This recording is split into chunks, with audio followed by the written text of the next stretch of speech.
অন্যান্য ভাইরাস যেগুলো আমাদের শ্বাসতন্ত্রে সমস্যা করে, গলায় ব্যথা করে, এই অনেক ভাইরাস আছে। এই করোনা ভাইরাসের নাম এখন আমরা শুনতেছি বলে, এটা অনেক আগে থেকেই ছিল। আপনার মাছটা খুলে এটা অনেক আগে থেকেই ভাইরাসটা ছিল, যা হোক এটা পরবর্তীতে আবিষ্কার হয়েছে। ইনফ্লুয়েঞ্জা ভাইরাস, এটা আমাদের সর্দি জ্বর হয়, এটা তো সবসময় আমাদের সিভিল হয়, এটাও ঠিক একটা ভাইরাল ডিজিজ। এখন আতঙ্কিত হওয়ার কিছু নাই, সচেতন আমাদের হতে হবে, জানতে হবে প্যাথোলজিটা কী সমস্যা করে, কোন সময় আমাদের কী করণীয়, এই জিনিসগুলো আমাদের জানাতে হবে। তো জানলেই যে সব কিছু হবে তা না, পুরোপুরি আল্লাহ পাকের উপরে পুরোপুরি ভরসা রাখতে হবে। কারণ অতীতেও ইতিহাস সাক্ষী দেয় যে যখন বিপর্যয় আসছে, তো আল্লাহ পাক সামান্য ল্যাংনা মশা দিয়ে না করে সব কিছু করলেন না। যা আল্লাহ পাক, প্রথম কথা বলতে আল্লাহ পাকের উপরে পরিপূর্ণ আস্থা রাখতে হবে, যা কিছু করবেন আল্লাহ পাকই করবেন, হেফাজত করার মালিক আল্লাহ পাক, সুস্থ করার মালিক আল্লাহ পাক। এই ভাইরাসের প্রকৃতি সম্বন্ধে আমরা ধরতে দেখছি প্রায় 80% ক্ষেত্রে এটা ভালো হয়ে যায়। সাধারণ ইনফ্লুয়েঞ্জা যেরকম এটা ভালো হয়ে যায় 80%, 10 থেকে 15% ক্ষেত্রে সাইন সিস্টেম ডেভেলপ করে, তাদের জ্বর হয়, কাশি হয়, শরীর ব্যথা হয়, দুর্বলতা লাগে, এই ধরনের সিমটম ব্যবহার করে 10 থেকে 15%। আর 5% ক্ষেত্রে যাদের অন্যান্য অসুখ ছিল আগে থেকে, ডায়াবেটিস, হাইপারটেনশন, ক্ষতিজনিত মানুষ, তাদের ক্ষেত্রে হার্টের ওষুধ ইত্যাদি ক্ষেত্রে, তাদের ক্ষেত্রে ভেন্টিলেটর সাপোর্ট লাগে, তাদের জন্য বড় সমস্যা। মৃত্যু হার আমরা সেখানেই দেখি বেশি, এই 5%। এই হলো মোটামুটি। এই ভাইরাসটা কী করে? অন্যান্য ভাইরাসের মতোই হাসি কাশির মাধ্যমে অন্য ভাইরাস এরকম ছিল। তো এটা সবাই কী হয়, প্রথমে যেয়ে এরা গলাতে দিয়ে প্রথমে গলায় কয়েকদিন গলাতে থাকে। এখন এই জন্য বলা হয় যদি বারবার গরম পানি দেওয়া হয়, ধারণা করা হয় যে এটা অস্বাভাবিক হয়ে যায়। গরম পানির সাথে এটা পেটের মধ্যে চলে যায়, ও পেটে হলো হাইড্রোক্লোরিক অ্যাসিড থাকে, এই জন্য বলা হচ্ছে যে এটা বারবার গরম পানি খেলে এটা হয়ে 3-4 দিন পরে ভাইরাসটা যে ঘটনাটা ঘটায় সেটা হলো শ্বাসযন্ত্রের নিচে চলে আসে। শ্বাসযন্ত্রের নিচে দিকে চলে আসি লাঞ্চের কাজ তো আমরা জানি যে ওখান থেকে কার্বন ডাইঅক্সাইড যুক্ত রক্ত আমাদের লাঞ্চে আসে, সেই কার্বন ডাইঅক্সাইডটা বেরিয়ে চলে যায়, আর অক্সিজেনটা ওখানে রক্তের মধ্যে দিয়ে চলে যায়। এখন এই যে জায়গায় এই এক্সচেঞ্জটা হয়, সেই কোষগুলো লিউকোসাইট বলে, এই কোষগুলোর মধ্যে দিয়েই ভাইরাস তৈরি হয়। আমরা জানি একটা কোষের দুটো অংশ থাকে, একটা কোষের মধ্যে কোষের একটা সাইটোপ্লাজম থাকে, আর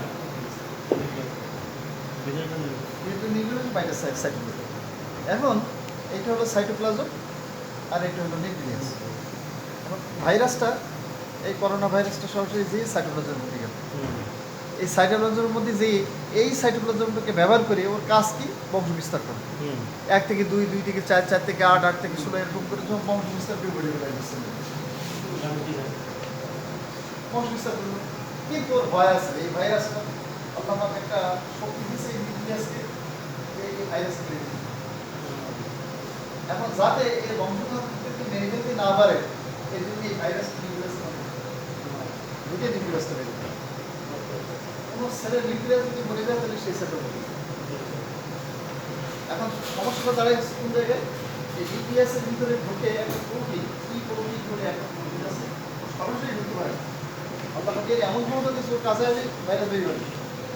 একটা প্রোটিন সেইটার সাথে এইটা বাইন্ড করে, প্রোটিনের সাথে বাইন্ড করে থাকে, সেই প্রোটিনটা নিউক্লিয়াসের মধ্যে থাকে। ওই প্রোটিনটা নিউক্লিয়াসের মধ্যে সচরাচর প্রোটিন, আর সে এই ওই প্রোটিনের সঙ্গে বাইন্ড করে এরকম ওর মাঝখান দিয়ে ওর মধ্যে ঢুকে পড়ে। কিন্তু এ সরাসরি যেতে পারে না। আল্লাহ পাক এই নিউক্লিয়াস কেমন ক্ষমতা দিচ্ছে যে পাশে গেলে বাইরে বেরিয়ে যাবে। এখন এই বাঁচবার জন্য ওই প্রোটিনের ঘাড়ে চড়ে, ঘাড়ে চড়ে ভিতরে ঢুকতে পারলেই অত নিউক্লিয়াস মেরে ফেলে। আর নিউক্লিয়াসকে মেরে ফেললে কত ইম্পর্টেন্ট কোষ এইগুলো আমাদের, যেখানে অক্সিজেন ঢুকবে, কার্বন ডাইঅক্সাইড বেরোবে, এই কোষগুলো কত ইম্পর্টেন্ট কোষ। এই কোষ যদি মরে যায় তাহলে তো অক্সিজেন ভিতরে ঢুকতে পারে না। এই করোনা ভাইরাসে যে মারা যাচ্ছে রোগীগুলা, সেটা হলো যে অক্সিজেনের স্বল্পতা। আমাদের শরীরের অক্সিজেন স্যাচুরেশন থাকে মোর দ্যান 95%, 95 থেকে 100% অক্সিজেন স্যাচুরেশন, অক্সিজেনের পরিমাণ। কিন্তু যদি কোষগুলো মরে যায় তাহলে তো অক্সিজেন আর ভিতরে ঢুকতে পারতেছে না, কোষ তো মরা। তখন এই 96% থেকে 90%, 80-85% যখন চলে আসে তখন মানুষ ওই সবুজ রং হয়ে যায়। যেরকম অক্সিজেন শূন্যতা হলে গায়ে রক্ত বেরিয়ে গেলে নীল হয়ে যায় না, এটি ডেভেলপ করলে তখন কিডনি ফেল হয়ে যায়, বিভিন্ন অঙ্গ ফেল হয়ে যায়। তখন আমরা এই রোগীটাকে কী করি, ভেন্টিলেটরে দিই। ভেন্টিলেটরে দিয়ে যাতে দিয়ে অক্সিজেন তো ঢুকে করতেছে না, ভেন্টিলেটর দিন কাজ হয় কাজে না, এই কারণে অক্সিজেন দিলেও ওই নিতে পারতেছে। এখন এই যে আগে আমাদের ধারণা ছিল যে জমিগুলো যদি অক্সিজেন আমরা দিতে পারি তাহলে কিন্তু আসলে কোনো তা হচ্ছে না। বরং দেখা গেছে যে আমরা হাই কনসেন্ট্রেশন যদি না দিয়ে অক্সিজেন ঢুকে দিই তাহলে অন্তত কিছুটা অক্সিজেনের মধ্যে পাই। এই হলো আমাদের জিনিসটা আমাদের ভালো বুঝতে হবে। কথা বোঝা গেছে? এই কোর্স পড়ে যাওয়ার কারণেই অক্সিজেন, এই অক্সিজেনের স্বল্পতার কারণেই। এছাড়া কারো কোনো ডায়রিয়া হয়, অন্যান্য হয়, অন্যান্যগুলো তো কিছুটা ইয়ে করা যায়, কিন্তু সবচেয়ে বড় সমস্যা হলো অক্সিজেন স্বল্পতা হলে তখন রোগীকে আর এই হচ্ছে আমাদের মোটামুটি। এখন আমরা হসপিটালগুলোতে এখন অক্সিজেনের স্বল্পতা এত বেশি পরিমাণ রুগী যাচ্ছে, আর ওখানে নেতারা যাচ্ছে বলে যে আমার রুগীর আগে অক্সিজেন দিতে হবে, তাহলে ডাক্তারের মারপিট করবে, সাধারণ রুগীরা অক্সিজেন পাচ্ছে। এই জন্যই বাজারে অক্সিজেন আর বেরিয়ে উঠতে গেছে।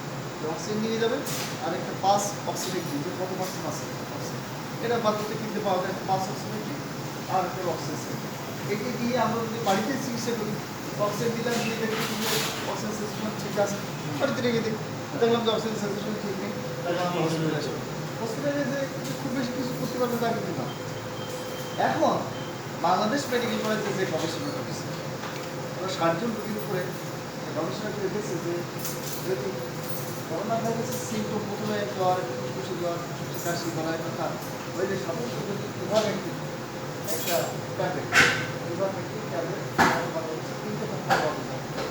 আইজারা নামে পাওয়া যায় একটা কোম্পানি, পাওয়া যায় একটা, এটা প্যারাসাইট হিসাবে কিংবা সুলতানির ওষুধ হিসেবে এটা আমাদের দেশে ব্যবহার করা হয়। আমাদের কিডনির ওষুধ বা প্যারাসাইট, অ্যান্টি প্যারাসাইট ওষুধ হিসেবে ব্যবহার করা হয়। এর কাজ কি? দাম এখন আগে সপ্তাহে গেছিলাম, ওদের দাম দিতে রাখছে, ওদের 14 টাকা দিয়েছে। এর কাজ আর কিচ্ছু না। পরে কি গবেষণায় দেখা গেছে যে এই ভাইরাস তো একাধিক ভিতরে ঢুকতে পারে না, কি প্রোটিনের সাথে মিশে যায়। এই আইভারমেক্টিন দিলে যে তাড়াতাড়ি দিয়ে ওই কি প্রোটিনের সাথে মিশে, ফলে ভাইরাসের শ্বাস পায় না, ও আর ভিতরে যাইতে সব। ও ডাইরেক্ট ভাইরাসকে কোনো কাজ করে না, ভাইরাসের উপরে ডাইরেক্ট কোনো অ্যাকশন নেই। ভাইরাস যেটার উপরে ভর করে নিউক্লিয়াসের মধ্যে ঢুকে ও যে ওখানে যে জায়গা বলতে পারে, ফলে ভাইরাস আর যাইতে পারে না। না যাইতে পারলে এখানে বেশি দিনও থাকতে পারে না। ভাইরাসের উপরে নির্দিষ্ট সময় আছে যে যতই বংশ বিস্তার করুক না কেন, নিউক্লিয়াস তখন আছে, ও তো ওকে মেরে দেবে। হ্যাঁ, নিউক্লিয়াসের প্রপার্টি আল্লাহ দিয়ে রাখছে, তোর কাছে আসলে বেরিয়ে ফেলবে। আর এই ভাইরাস একটা নির্দিষ্ট সময়ের মধ্যে বাঁচে, হয়তো 4 ঘন্টা কি 6 ঘন্টা কি 1 দিন 2 দিনের পরে বাঁচে না, ওটা এমনি এই যদি বলি না আমরা যে ভাইরাসের কোনো চিকিৎসা নেই, সর্দি জ্বর হয়েছে ওষুধ খেলে 1 সপ্তাহ আর ওষুধ না খেলে 7 দিন। আমরা বলি না যে ভাইরাস জ্বরের চিকিৎসা নেই, ওষুধ খেলে 1 সপ্তাহ লাগবে আর ওষুধ না খেলে 7 দিন লাগবে, তারপরে ওর কোনো চিকিৎসা নেই, ওরা আপনি ভালো হয়ে যায়। এই ভাইরাসটা আপনি মরে যাবে। কাজে এই ধরনের একটু যদি আমরা দিতে পারি, গবেষণা দেখা গেছে তাহলে এই জিনিসটা প্রভাব করার কারণে ওটার ভিতরে দিতে হবে। নাহলে ভাই হ্যাঁ কি এইটা প্রথমেই একটা 7 দিন করা যায়, এই হলো 2টো ডোজ। আর সাথে আগে এটা খাইতে উপোস থাকলে কেমন হয়? আমি তো অবশ্য বাড়িতে ভাইদেরকে বলে খেয়ে গেল, এর কোনো তেমন সাইড ইফেক্ট নাই, মানে এটা কৃমির ওষুধ হিসেবে অথবা 5টার ওষুধ হিসেবে ব্যবহার করে তেমন নাম লিখে দিলেন আজকে কিনেছেন। এটা আগের বলেছি যে এই মজার ফোন করলাম, আমার সেই ট্রিটমেন্ট চলতেছে, তোমার সেই মেডিকেল টেকনোলজিস্ট কালকে আমার কাছে ফোন করছে, কালকে এটা বসে বলছে যে শ্বাসকষ্ট হয়েছে। আমি বলতে এখন কি ওষুধ দিতে স্যার? আমি বলতে আমি রিস্ক নিতে পারি না, যেহেতু শ্বাসকষ্ট হয়েছে তার ওষুধ দিতে হবে, তাড়াতাড়ি সেন্টার করো। সেন্টারে পাঠিয়েছে, ওখানে কোনো চিকিৎসা পাইনি, পদ্ধতি চলে এসে এসে আমি যে ট্রিটমেন্ট বলেছিলাম ওর কাছে দেখা আছে, সেই ট্রিটমেন্ট হচ্ছে এখন আমার ভালো আছে।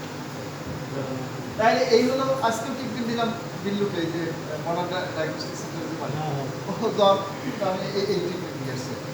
তারপরে আমাদের যে পিএস এর প্রিন্সিপালের পিএ তাকে কিন্তু এই ট্রিটমেন্ট আমি করে দিচ্ছি আইভারমেকটিন আইভার 6 মিলিগ্রাম একটা ট্যাবলেট খুব সাইড ইফেক্টিভ নেই। খাই বুঝটা কোন সাইড এই কথাটা বোঝা গেল কিভাবে কাজ করে এইটা। কিন্তু যদি মারাত্মক আকারে এই সেলগুলো যদি মরে যেই থাকে তখন আর আইভারমেকটিন দিয়ে তো কাজ হবে না, সে তো মরেই যায়। মরার আগে কাজ করতে হ্যাঁ, এখন এই ভাইরাস কিন্তু বংশ বিস্তার করে খুব দ্রুত, একেবারে ঘন্টার মধ্যে মুহূর্তের মধ্যে কিন্তু বহু এ করে ফেলে বংশ বিস্তার করে ফেলে। এই জন্য আমাদের আগে থেকে খেয়াল রাখতে হবে যে এখন যেহেতু আমাদের পরীক্ষা করার ওরকম সুযোগ নেই যে আজকে দিলে কয়েকদিন পরে টেস্ট আসতেছে এই করতেছে, তাদের টেস্টের উপরে বসে থাকার কোনো সুযোগ নেই। আমরা যেহেতু আশেপাশে সব জায়গায় করোনা হচ্ছে, কারো এরকম সর্দি জ্বর হলে যদি নাও হয়ে থাকে তারপরে এই ট্রিটমেন্টের কিন্তু দোষ নেই। 1 2 নম্বর হলো তাহলে এই যে দিলাম, 2 নম্বর হলো আমরা যেখানে ভাইরাস হয় সেখানে একটা সেকেন্ডারি ইনফেকশন হয়, ব্যাকটেরিয়াল ইনফেকশন হয়। এই জন্য সেটা আমরা ক্যালসিয়াম টক্সিক্যান 3 দিনবার টক্সিক্যান 1 থেকে 2 দিনবার 5 দিন দিন। সাধারণত যদি কারো করোনা পজিটিভ হয়ে থাকে 60 জন রোগীর উপরে এই করে দেখা গেছে, 100 মিলিগ্রাম হ্যাঁ ওই একটা ইউর স্টেট। তো এই যদি আমরা আইভারমেকটিন একটা আর টক্সিক্যান একটা করে দিনে 2বার যদি আমরা দেই, যাদের পজিটিভ হয়েছে তাদের 4 দিনের দিন নেগেটিভ হওয়ার সম্ভাবনা থেকে যায়। এবং 60 জন রোগীর উপরে এ করে আমাদের দেশের প্রফেসর তাহেসার বাংলাদেশ মেডিকেল কলেজে তিনি এর উপরে গবেষণা করছেন, গবেষণা করে ভালো রেজাল্ট পেয়েছেন এবং এইটা দ্রুত ইন্ডিয়া মিডিয়া ওয়ার্ল্ড ওয়াইড তার এটা প্রচার হয়েছে বাংলাদেশের ডাক্তারদের এই সফলতা।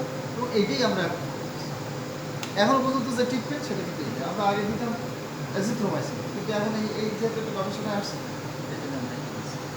আর এছাড়া আরও কিছু কিছু ওষুধ আছে, যেমন এর আগ পর্যন্ত আমরা হাইড্রোক্সিক্লোরোকুইন ম্যালেরিয়ার ওষুধ হিসেবে করতে। তার মানে এই যে প্যারাসাইট, ওই ম্যালেরিয়াও তো একটা প্যারাসাইট, ম্যালেরিয়া মানে হলো হাইড্রোক্সিক্লোরোকুইন দিয়ে, সেটা দিয়েও আমরা অ্যাকশন পেয়েছি। এই হাইড্রোক্সিক্লোরোকুইনের রেজাল্ট 19 মার্চ ইউএসএ আমেরিকা থেকে ওদের জার্নালে প্রকাশ পায়। এই হাইড্রোক্সিক্লোরোকুইন এটা এক্সট্রাক্ট করা হয়েছে কালো জিরা থেকে। আমরা জানি হুজুর মুসলিমের সুন্নাত কালো জিরা খাওয়া, কালো জিরা কিন্তু স্বপ্নের ওষুধ। এবং এই হাইড্রোক্সিক্লোরোকুইন যেটা এই করোনার বিরুদ্ধে কাজ করে সেটা কিন্তু এই কালো জিরা থেকে। এই জন্য আমরা বলি কালো জিরা খাওয়া, মধু খাওয়া, আর ঘন্টায় ঘন্টায় গরম পানি, এগুলো যদি আগে থেকে তার সেগুলো থাকে সবসময় গলায় ব্যথা থাকে গরম পানি ধারণা করা হয় যে অসুখ হয়ে গেলে আর নিচের দিকে যাবে না, নিচের দিকে আর ভাইরাস নামবে না। তারপরে যদি কারো শ্বাসকষ্ট দেখা যায় সাথে সাথে এই ট্রিটমেন্ট এবং অক্সিজেন দিলে আল্লাহ রহম করলে এটা নেবুলাইজারটা কি কোনো কাজ করবে? ওই তো নেবুলাইজার অক্সিজেন সব তো একই কথা। নেবুলাইজার মানে তো নেবুলাইজার বলতে তো ওয়াশ হবে, ওয়াশ করবে আর একটু ডাইলেট করবে, অক্সিজেনটা যাতে সরাসরি ভালোভাবে যেতে পারে। নেবুলাইজারের কাজ না যে পরিষ্কার করবে ওটা যাতে অক্সিজেনটা ভালোভাবে যেতে পারে, এই আর তার তো কিছু ইয়ে না, কাজ নাই। তাহলে মোটামুটি আমরা একটা আইডিয়া পেলাম, কারণ সময় মোটামুটি একটা আইডিয়া পেয়েছি না। আর মুসলমান হিসাবে আমাদের কাজ হলো সূরা ইখলাস, সূরা ফালাক, সূরা নাস করে তার দোয়া, তার দোয়া, হ্যাঁ পুরোপুরি একেবারে প্রথমে যে কথাটা বলেছি মানুষ মারা যাইতেছে। এই 5% মধ্যে কারা আছে? একজন যদি মানুষ মারে তো 5 জন তো মারা যাচ্ছে, 100 জনের মধ্যে 5 জন মানুষ মারা যাবে, এটা কম না কিন্তু। আমি তো 5 জনের মধ্যে এই জন্য পুরোপুরি আপনার আমি বলতে চাই 80 জন ভালো হয়ে যায়। আর আমি যদি 5 জনের মধ্যে করি মানুষ তো মারা যাইতেছে, আজকে নিয়ে 2 জন মারা গেছে। এই জন্য আল্লাহ পরিষ্কার দোয়া করা জানলা আমার এখন করে যারা এখন আশেপাশে আছে সবাইকে আপনি হেফাজত করেন, জানলা আমাদের পক্ষে মুসলিম করে আল্লাহর কাছে খুব করে কান্নাকাটি ইস্তেগফার করে, আল্লাহর কাছে ইস্তেগফার করা, দোয়া করা, কান্নাকাটি করা। আমি আজকে বলছিলাম যে মানুষ গুনাহ করতে করতে যদি আসমানে তারা পর্যন্ত গুনাহ করে আল্লাহর ক্ষমা তার চেয়ে বেশি। আমরা গুনাহ করি গুনি গুনি, প্রত্যেক মানুষ বলতে পারবে আমি বড় বড় গুনাহ কয়টা করেছি মনে করে করে বলতে পারবে। আমরা গুনাহ করি গুনি গুনি, আল্লাহ মাফ করে অগুনাহ অসীম, আল্লাহ আমাদের উপরে অসীম।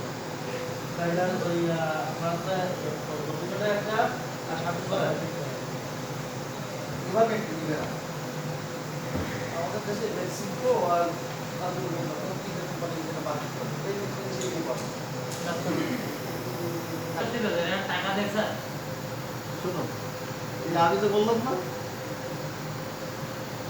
দেখো আর প্রফেসরও বলতে পারবো না বুঝতে পারছো এখন আমার স্যালার থাকে কানাডা ও ওখান থেকে কোনো ভিডিও টিডিও হলে সরাসরি আমার কাছে মেসেজ করে পাঠায় ওরা দুজন ডাক্তার পিএইচডি এবং হাজবেন্ডের দুজন ডাক্তার কানাডা থেকে কানাডায় এখন লেটেস্ট ট্রিটমেন্ট